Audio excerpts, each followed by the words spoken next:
Good evening. I am General George Marshall. Tonight, the world is watching a rapidly escalating situation between the United States and Iran, a crisis that combines military buildup, nuclear diplomacy, missile threats, and sharp political rhetoric. Even as negotiations continue in Geneva, the Middle East is witnessing one of the largest U.S. military deployments since the 2003 invasion of Iraq. So the key question is, if talks are happening, if Iran is not currently building a nuclear bomb, and if its enrichment program was supposedly obliterated last year, why are we once again on the brink of possible conflict? Let's break down everything you need to know.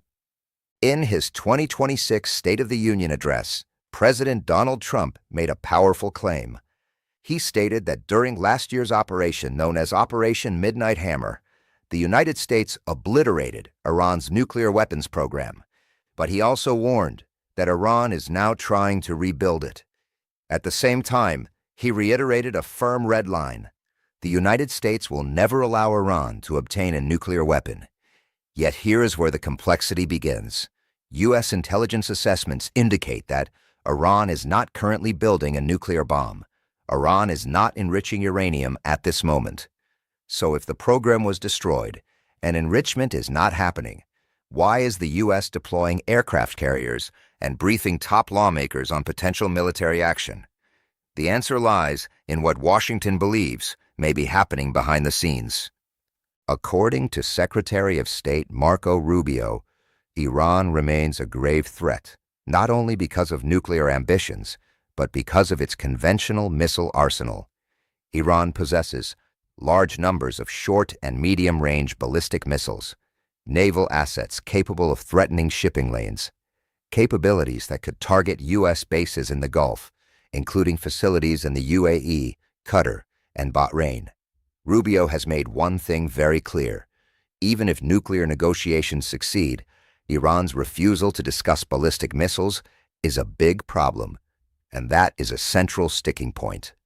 The upcoming talks in Geneva are officially focused on nuclear issues only, but Washington increasingly signals that any lasting agreement must also address missile capabilities. This is where diplomacy becomes fragile. Iran strongly rejects accusations that it is pursuing nuclear weapons. Foreign Minister Abbas Araghchi has stated, Iran will under no circumstances develop a nuclear weapon. He emphasizes that Iran is a signatory to the Nuclear Non-Proliferation Treaty. Enrichment for peaceful purposes is a legal right.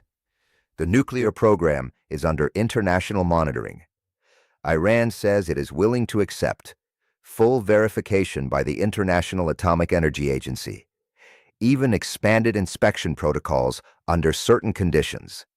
But there is one red line. Iran will not give up enrichment entirely. Tehran describes enrichment as a sovereign right, a matter of national dignity, a scientific achievement paid for with sanctions, isolation, and even assassinations of scientists.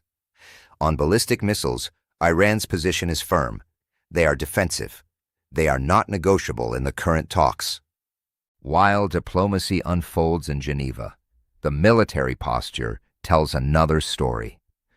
The United States has assembled one of its largest force buildups in the region in 2 decades, deployed a second aircraft carrier, the USS Gerald R. Ford, briefed the so-called Gang of Eight in Congress on classified intelligence, maintained approximately 40,000 U.S. personnel in the Middle East. Meanwhile, Iranian state media has released footage of missile launches, drone exercises, coastal defense drills. Iran has warned if the United States attacks, even in a limited strike, all U.S. bases and assets in the region would be considered legitimate targets. Importantly, Iranian officials have acknowledged that their missiles cannot strike U.S. mainland territory, which means any retaliation would focus on American forces in the region. This is classic deterrence logic. The United States builds pressure. Iran signals its ability to retaliate. Neither side wants war. Both are preparing for it. One of the most striking elements of this crisis is the messaging gap. President Trump says the nuclear program was destroyed, yet he also says Iran is rebuilding it. Secretary Rubio says Iran is not enriching right now, yet military deployments continue. Analysts argue that this contradiction creates uncertainty. Is the program truly dismantled? Is it partially degraded? Or is this political messaging designed to maintain leverage? At the same time, Israeli pressure reportedly plays a role. Prime Minister Netanyahu has repeatedly urged Washington to finish the job. Israel claims it weakened Iran's air defenses in last summer's 12-day conflict. Iran counters that its missile strikes penetrated Israeli defenses and forced a ceasefire. A third round of negotiations is scheduled in Geneva. U.S. envoy Steve Witkoff is participating. Oman is mediating. Iran is reportedly preparing a draft proposal. Key unresolved issues include how much enrichment, if any, is allowed, how sanctions relief would be structured, whether missile discussions will be included. If progress is visible, tensions may cool. If talks collapse, military escalation risk increases significantly. There are 4 realistic scenarios. First, a diplomatic breakthrough, a limited enrichment deal with strict monitoring, gradual sanctions relief, missile issues postponed. Second, a stalemate. Talks drag on, military pressure continues, tensions remain volatile. Third, a limited strike, a targeted attack on facilities. Iran retaliates against regional bases. Short but intense escalation. Fourth, full regional conflict. Proxy forces activate. Oil markets react sharply. The Gulf becomes unstable. Right now, diplomacy is still alive. This crisis is not about an imminent Iranian nuclear bomb. It is about trust destroyed after the collapse of the 2015 nuclear deal. Competing red lines over enrichment, ballistic missile deterrence, domestic political pressures in Washington and Tehran, regional power balance involving Israel and Gulf states. Neither side wants full-scale war, but neither side wants to appear weak. The coming days in Geneva will be decisive.